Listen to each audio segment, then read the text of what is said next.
feel like sometimes if there's no other alternative, but that's given if you do try another alternative besides corporal punishment, sometimes you just gotta experiment around to see what works to correct your child.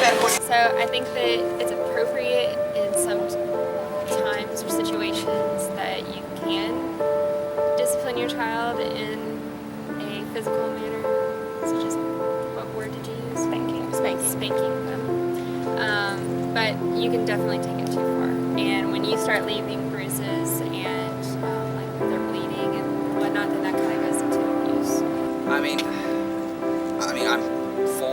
I'm okay with spanking. And so long as there is a difference between like actual abuse and like bruises and cuts and etc. Right. Although I guess honestly I would have to actually see maybe a picture of what we're talking about here because I remember my mom, like she took a switch and and I got a little mini cut, or something, but it wasn't like, oh dear God, my leg, Right. I was just being a little brat. So so honestly, depending on the situation, but if I had to choose whether it's okay for I guess corporal punishment or not for kids, I guess I'm okay with it.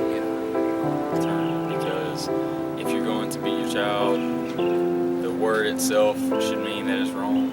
But if you're going to, physically correct your child, maybe just one light tap of the wrist or, a slight slap on the back of the behind, something like that, I feel like that's appropriate. I think that children should be disciplined, but not to that extent. That was definitely way further than it should have been. And there are other alternatives in discipline as well. I'm not a fan of it. I was actually raised being spanked though, so I definitely think that it's the whole nature versus nurture thing, because I was still raised as a good person and stuff. So it depends on the child, but you don't know that when they're born, so you don't know how they're going to turn out whether you spank them or not. But overall, I would be against